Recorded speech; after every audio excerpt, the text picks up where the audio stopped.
Hey, what's going on, guys? My name is Dr. Boyce Watkins, and I saw this whole thing with this interview with Meghan Markle and Prince Harry, and Prince Harry's her husband, and apparently they went to go talk to Oprah about the challenges of being part of the royal family, and there were some bombshells dropped during the interview, and I'm gonna go through some of them, and I'm also gonna give you an honest Uncle Boyce, Dr. Boyce perspective on all of this and why a lot of us aren't surprised by any of this. And I'll break some of this down for you on drboycetv.com. Get comfortable. We're going to get started right now.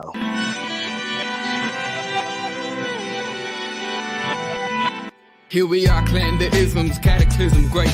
Our people out here struggling, trying to make it in this state. Everybody out here doing it, but we the ones too late.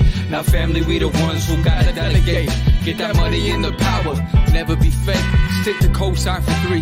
What did he say? Create jobs, support our own. Educate the same and buy back your home. Got 3 degrees, triple 10. 3 PhDs, now we on the CNN. DBTV, let's talk about negligence. Ignorance is blissful, we can turn it to intelligence. Believe none of what you hear, half of what you see. Let's break it down here on Dr. Boyce TV. Here we are, Hey, what's going on, guys? Dr. Boyce here, your friendly neighborhood finance professor. And also, I am Uncle Boyce, the OG who tries to just share a little bit of honesty with you, say the things that maybe other people are scared to tell you. And also, I want you to know on this platform, we're Black first. We put the Black community at the top of our priority list, not the bottom. So if you agree with that philosophy, put a hashtag B1 in the chat. Hashtag B1 means that we are Black first. Whether you're Democrat or Republican, you're Black first. Whether you're gay or straight, you're Black first. Whether you're male or female, you're Black first. Very, very important for us to do that so we can build our community. So let's talk about Meghan Markle. Hit the thumbs up button. If you haven't hit the thumbs up button to subscribe to the channel, please do that. This is a great channel for those that want to be intelligent. Stupid people, I don't want you to subscribe, but people who actually want to get smarter, please sign up for the channel. I'd love to have you around. All right, so Meghan Markle, give me a yes or no if you saw this nonsense with Meghan Markle and Prince Harry and this interview they did with Oprah. Give me a yes or no in the chat if you saw that saw what was going on. Somebody said I thought you weren't going to speak on Meghan. I don't know, maybe I lied, who knows. Surprise, damn it. I saw this and I got to jump in on this conversation. Yeah, I don't know if you saw this or not, but it was really interesting. It was really interesting to see Meghan Markle and Harry do this interview with Oprah. It's funny to me, honestly, because it's like the royal family, all their business is kind of being thrown out in the street. I don't know who's right and who's wrong. When it becomes a he said, she said type thing, you don't know who's telling the truth and who's not. I don't really care enough to even care enough to care enough to care enough to even care enough or to act like I care enough, right? Really. And what I mean by that is I just don't give a damn. Are the royals dirty and evil and ruthless? I mean, my God, the Queen of, I don't know if y'all know this or not, but the Queen of England, if I'm not mistaken, is the largest landowner on Earth. Did y'all know that? She's the largest landowner on the planet. And y'all know who she stole that land from? She stole that land from Black people. They went up into parts of Africa and around the world, in India and any place there were brown people, and just slaughtered everybody and took the land. So we should own everything that they have anyway. Right? This whole idea of a royal family, it's stupid. It's a dumb concept. It's really something that's designed for small-minded people who love to fantasize. That's what it is. They don't serve much of a purpose other than symbolism. And you have your royal versions of that in America. The Obamas have become a royal family.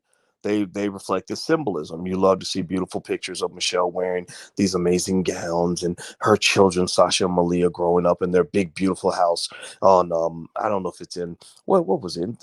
Martha's Vineyard. I think that's where they live now. I mean, you like that, right? You get off on that. Like, that's like a type of porn for some people. Like, they love, getting excited about other people's lives. I kind of feel bad for you, right? I'd like for you to get excited about your life. I'd like for you to get excited about your kids, not just their kids, but hey, whatever. It's entertainment. I mean, you could probably criticize me for the fact that I enjoy watching football, right? I'm not actually on the field. I just enjoy watching it. So maybe I'm just as screwed up as the rest of us.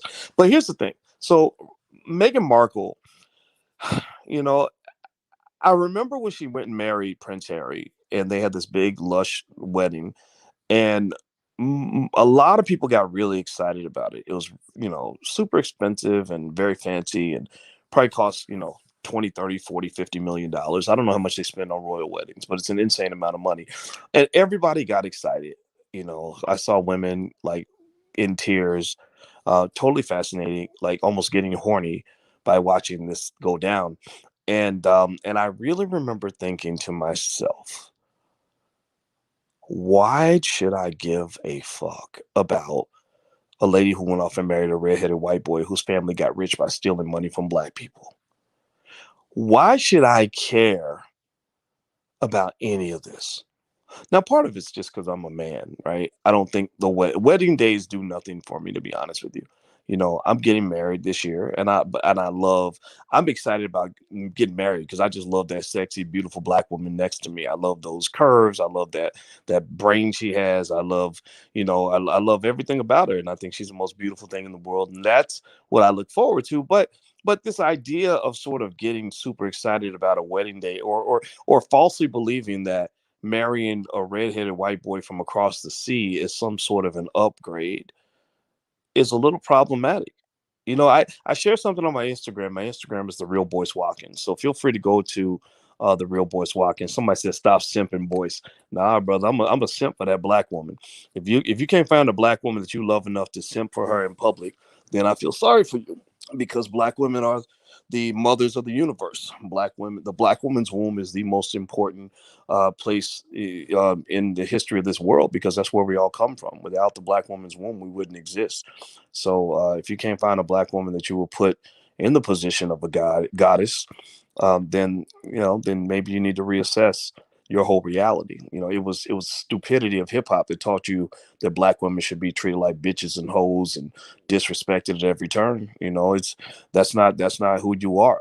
So I think that this whole idea that we should disrespect our women is really a mental illness. It's really an embarrassment. It's really some unaddressed issues. Maybe issues with your mama, I don't, or maybe you're just mad because you fell in love one time and she broke your heart, and you're not man enough to overcome that and move forward.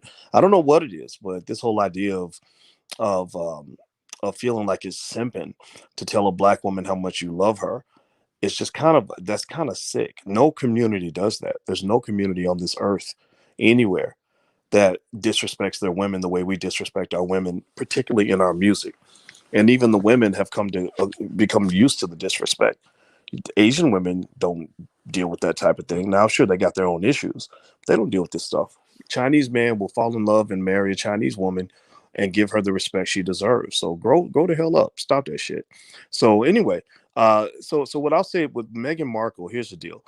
So with the Meghan Markle wedding, I found it interesting. The same people who got really excited about the Meghan Markle wedding are the same people who love shows like Scandal, where they somehow feel that Kerry Washington's character was living the good life because she was the president's side chick. Like, you're the president's personal whore. Like, he's not expressing love for you. He's not, exalting you, and taking you out in public. He's literally sleeping with you in the shadows, in the dark, when his wife isn't looking, and then throwing you to the side, like an old piece of trash. And somehow people think that that's exciting. There's something about that. There's something very plantationist about that, where it's sort of like you somehow think that not marrying a black man and is an upgrade, that somehow marrying this white guy who has a little bit of money in his pocket is a better experience than actually being committed to your community and saying, I want to sit next to a black man my whole life. And I see this with men too. I see, you go out to LA. I don't know if anybody is ever been out to LA and noticed this, but when I went out to California, a lot of those brothers do not like black women. A lot of those brothers will like do backflips for Becky, and it's something weird about their repulsion toward black women. I don't understand it. And um and and, and it's interesting. I remember one time there was a club where the black guys that ran the club told the people at the door, like, don't let the black women in because they're ghetto. Don't let them in if they're too dark skinned. I mean, just crazy stuff that just is repulsive. But this is white supremacy, right? Like, this is what white supremacy looks like. This is what racism looks like. This is what self-hate looks like. This is what Jim Crow Willie Lynch looks like. And so when I saw Meghan Markle's wedding, honestly, I saw a little bit of Willie Lynch. I also saw a little bit. It reminded me a little bit of O.J. Simpson.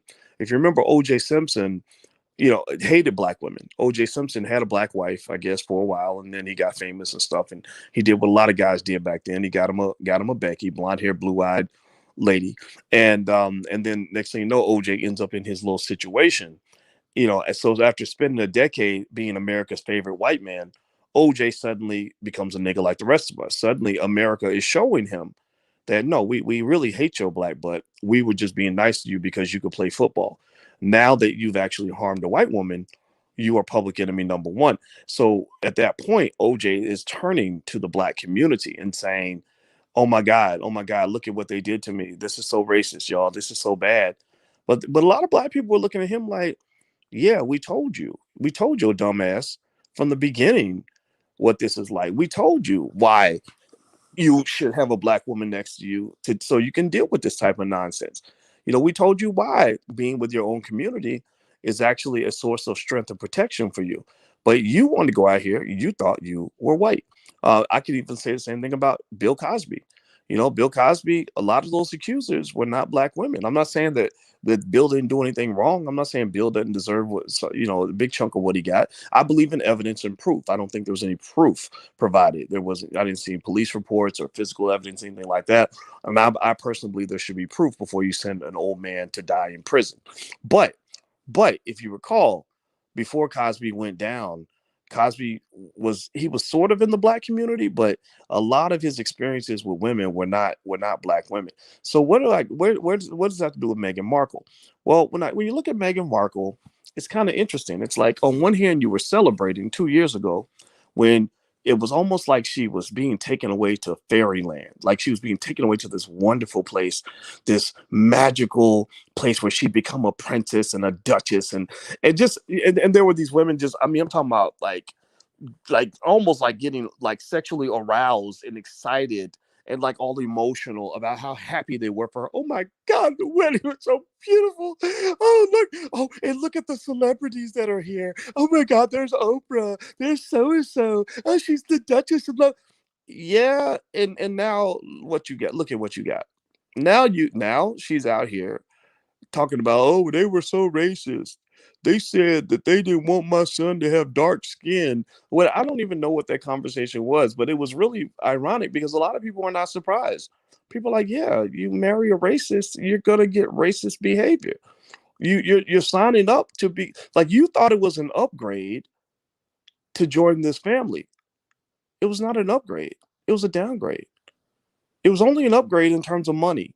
Yeah, sure. I mean, they spent hundreds of years stealing everybody else's stuff. Of course, they're gonna have a couple of dollars in their pocket, but take the money away.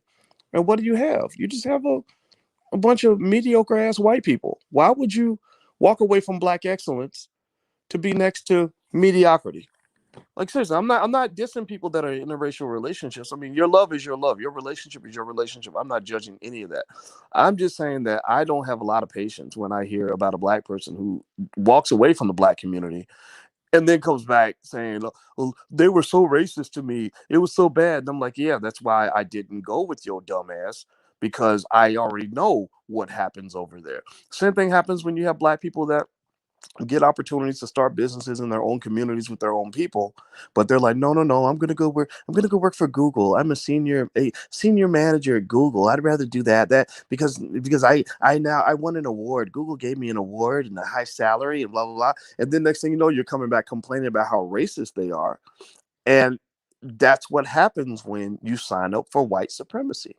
When you sign up to participate in white supremacist institutions, then you're going to have to face white supremacist behavior. You're walking out of your house and walking into their house. If I leave my house and I leave my family and I leave my woman and go down to the white guy's house down the block, then at that point, I'm subject to his rules, his ways of behavior, his habits, and whatever he wants to do to me, he can do to me because I've walked away from what I own to walk toward what he owns. So the royal family, I just saw this interview and I just thought it was, honestly, I thought it was actually kind of sad and funny. Um, None of it surprised me. Y'all know you know they probably killed Diana. I mean, I don't know if anybody remembers that. Diana, she seemed like a nice lady. I don't know much about her, but I remember Princess Diana's out here just killing it, doing amazing things. Next thing you know, she's just dead. Right? I guess the royal family gets down like that. Right? You don't build up billions by being passive. You can't become one of the most powerful families on earth by just sort of letting things slide, right? You handling business. MI6. If you ever did, anybody remember last year? Give me a yes or no. Let me know if you can hear me. Tell me if you can hear me. I want to make sure you guys can hear me because my alarm went off just now. Um, MI6, which is kind of like the CIA of London. Well, I don't know if y'all know this, but the CIA kind of learned a lot of their dirtiest tactics, their COINTELPRO, all that stuff. They learned that from MI6. So in England, they got a dirty side. Like, sure, they got those, and I love my friends in Black London. I mean, I go to Black London whenever I hold an event, it sells out because I just love London. They got some of the coolest, most amazing Black people I've ever seen. Some of the wokest Black folks ever. But let me just tell you, don't sleep on England and the degree of treachery that they will engage in to protect their interests. Um, I remember, I don't know if anybody remembers this. If you've been following me for a while, you might remember this. I went to London to do an event and I got detained at the airport. And I don't know why they detained me, but they decided they wanted to just keep me there. And they took me into a room. They took away my cell phone and would not let me call my family or anybody.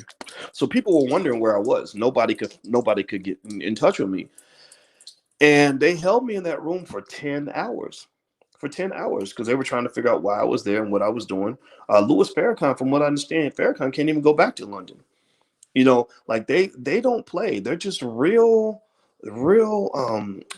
interesting in that particular area. So when Megan says she fears for her life, I don't doubt that. If Megan says that she was naive about what she was walking into, I don't doubt that.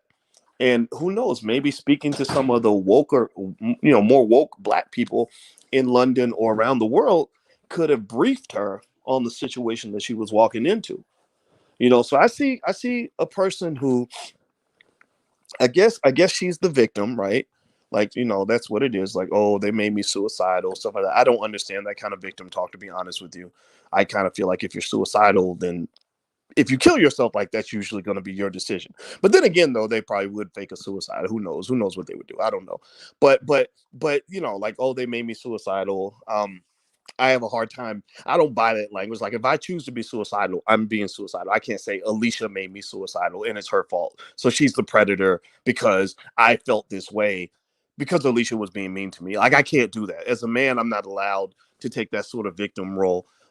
Also, the whole conversation about the son having dark skin, I'd like to hear that conversation. I'm not going to say that it didn't happen. I'm not going to say that there wasn't some ill intent, but I think that sometimes we want to just sort of scream racism over every little thing, like any reference to Blackness or skin colors. Like, oh, well, they said something. They said that my skin was dark, so that means that they hate Black people and they're terrible. I think that sort of analysis actually shows a lack of understanding of how white supremacy works.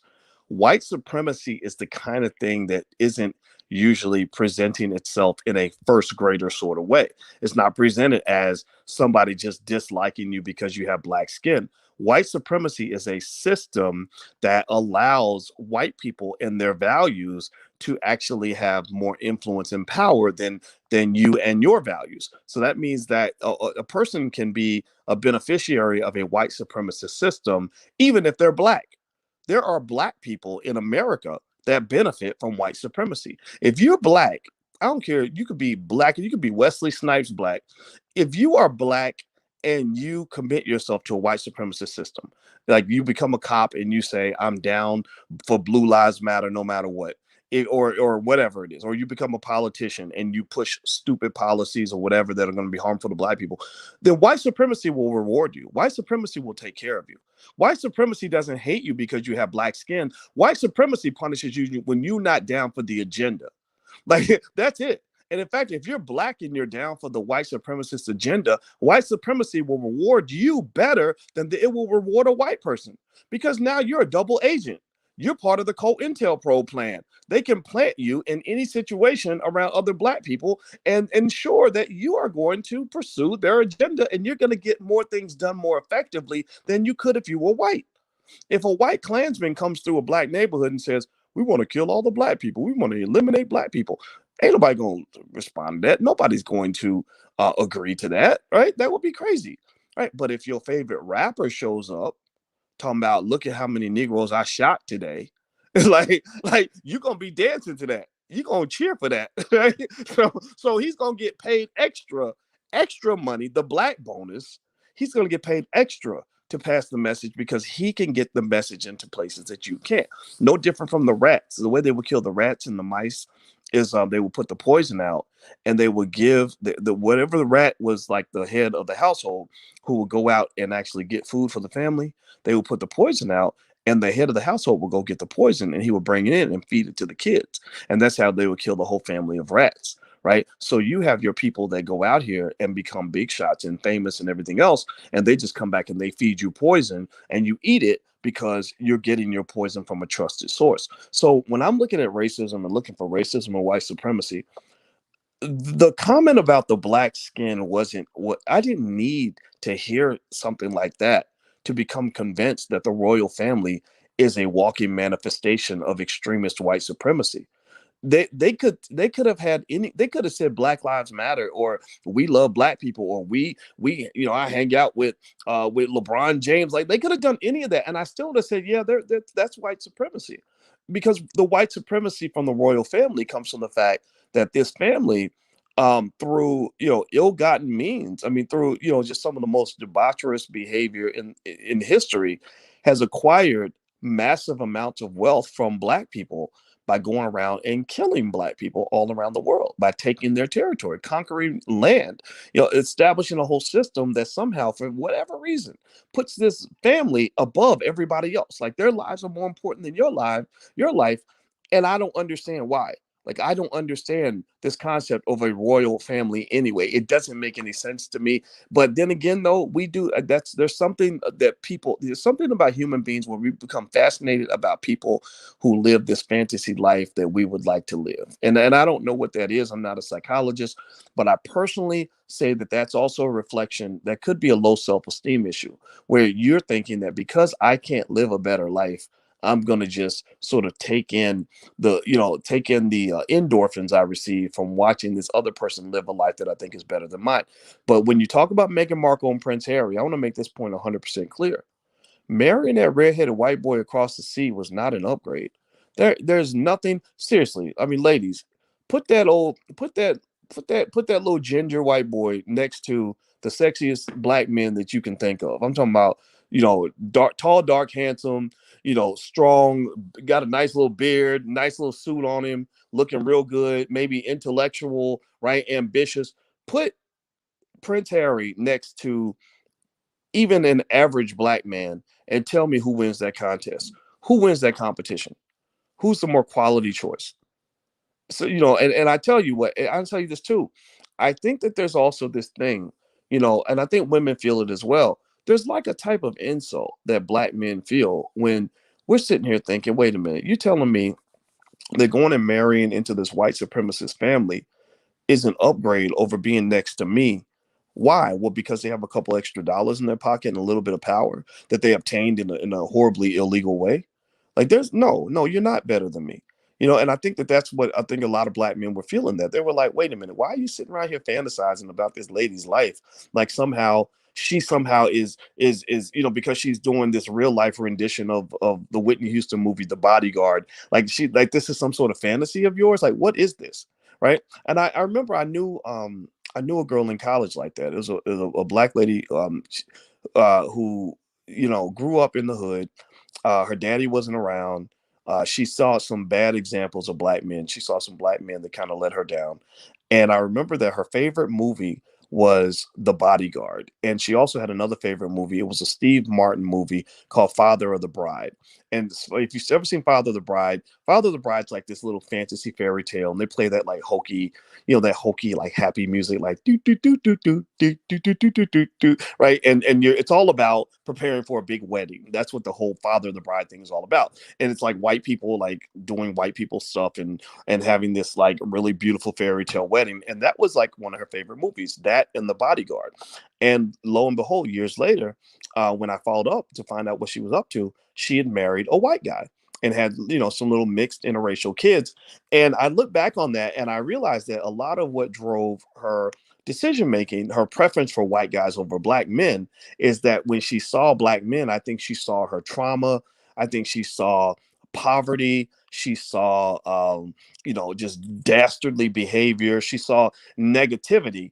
And when she saw white people, she saw the purity and happiness and prosperity and success, right? And so ultimately, that self-hatred was really, really deep. Like she really became a white supremacist in that way. She got to the point where that white guy that could take her away from the black neighborhood and the black experience was somehow like a savior for her, like almost like a living Jesus or something, right? And I feel like a lot of women like that were the ones who got really excited about the Meghan Markle wedding. Like they were they're the same ones who watch Scandal and get really excited that she's dating this white guy who's the president of the United States. And while I certainly understand a woman's attraction to powerful men, I do believe that that's real, and I think men, we have to just accept that, right? So I think that for black men, you have to find your power in your own way. I totally accept and completely understand from a biological standpoint women's attraction to powerful men. I get that. What I do not understand or I think we should be very conscious about is this desire to be next to massa, like somehow that's some sort of an upgrade. It's not an upgrade. As you can see with Meghan Markle, it's a downgrade. Right now, Meghan Markle's life is a complete mess. Meghan Markle has to look over her shoulder, because the royal family, the MI6 is all over the world. They take your ass out anywhere on the planet. There's no corner of the earth she can go to and not fear for her life.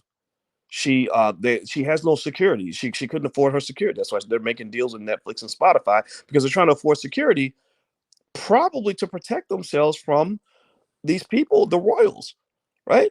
So I'm sitting there trying to say to you that sometimes you think you won and you really lost. Sometimes you think you got the prize, when really you got the booby prize. Sometimes you think you had a step up when really you took about 5 steps down. And so I don't even hate on Meghan Markle or anything like that.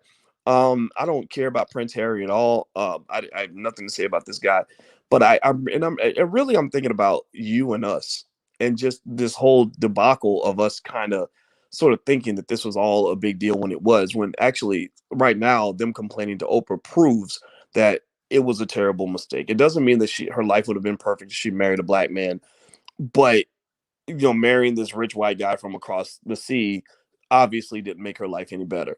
The other thought I had too on this is, remember I was telling you guys about how, as black men, I think we have to accept this idea that women do like men who show strength, men who have power, wealth, things like that. I became a much more handsome man when I actually gained power, right? Like just, I don't know, suddenly the women that might have looked past me suddenly were noticing me, and all my jokes suddenly became funny, and I became the most interesting person in the world. And I just thought that was really fascinating, right? But now I'm taken, so that's not even, that doesn't even matter anymore. But the thing about that is that I think for black men, what you got to understand, instead of complaining about that, right? Instead of being mad that women like men that have a little power and a little money, I think obviously for women, you got to be a little broader than that. Like you can't just look at how much money he has. There are a lot of terrible people who have a lot of money in the bank, but those signs of strength, which can show itself in terms of income, it can show itself in terms of just power, various forms of power, political power, whatever. It can show itself in the form of physical strength. It can show itself in the form of psychological strength, intelligence. Even being funny is a side of intelligence. That's why women like men who are funny. I think also for black men, you got to realize that if you want to really compete and really earn that respect from black women, you got to find your own power base, right? So you've already got a lot of it in certain areas, right? Like we already, if you look at sports, a lot of our athletes are the most powerful athletes out here.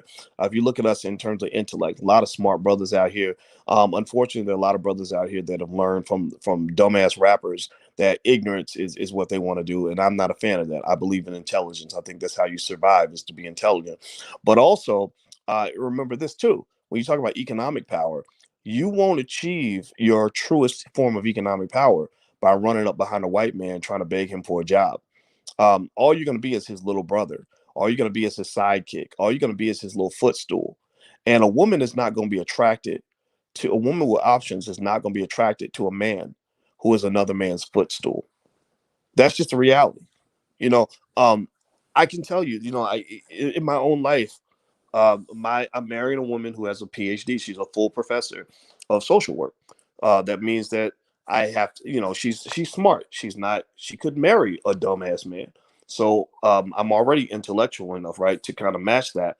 But then also, she got opportunities working with white folks that I would never get as a black man. And it really took awareness for me to realize that, right? That I can't do what she does and get the same opportunities that she's going to get.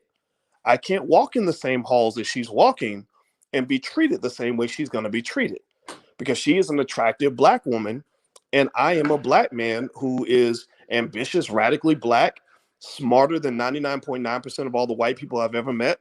So I am a threat. So in order for me to achieve the power that I wanted to have, I had to get out of his system. I had to look into things like entrepreneurship and wealth building and investing and owning assets and things like that. And that was my power base. My power base, probably it would have been very difficult for me to achieve a power base in the same way that she did. I hope that this makes sense. What I'm saying to you is that as black men, you got to understand that the quickest way that they work to enslave you from birth is by convincing you that you're supposed to spend your whole life asking white men to give you opportunities. Like I'm not saying that you can't go work for corporations and do all these other things. I'm just telling you that when it doesn't work out, it's not working out for a reason. It's not that you just got unlucky. It's not working out for a reason because it really wasn't designed to work out that well for you. It wasn't designed to work out for the majority of you.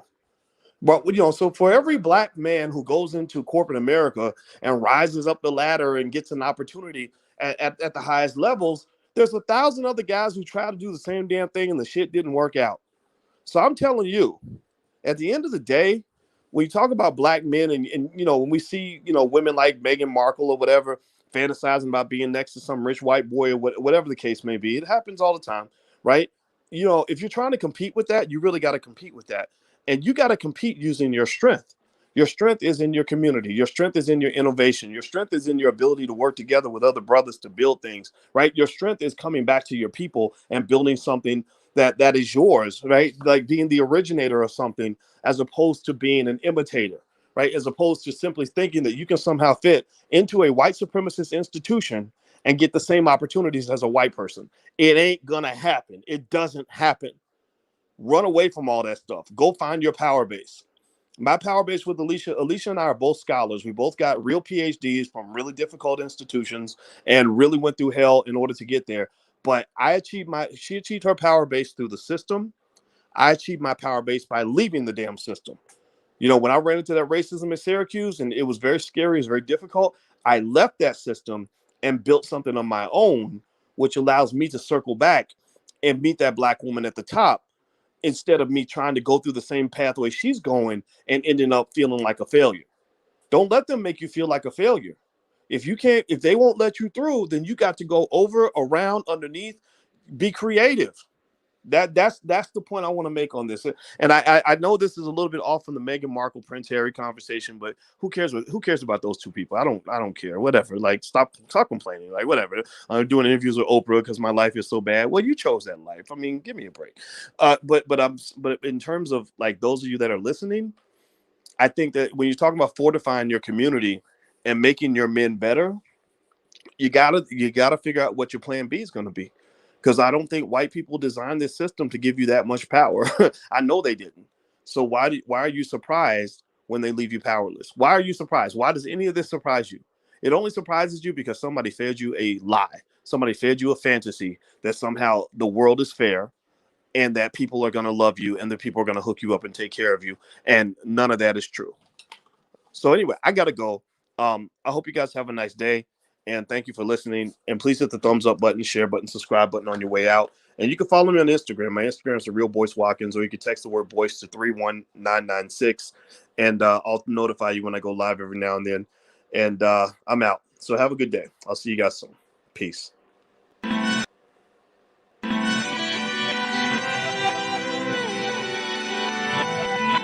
Here we are, clan the isms, cataclysm great. Our people out here struggling, trying to make it in this state. Everybody out here doing it, but we the ones who late. Now family, we the ones who gotta delegate. Get that money in the power, never be fake. Stick to co-sign for 3. What did he say? Create jobs, support our own. Educate the same and buy back your home. Got 3 degrees, triple 10. 3 PhDs, now we on the CNN. DBTV, let's talk about negligence. Ignorance is bliss, but we can turn it to intelligence. Believe none of what you hear, half of what you see. Let's break it down here on Dr. Boyce TV. Here we are.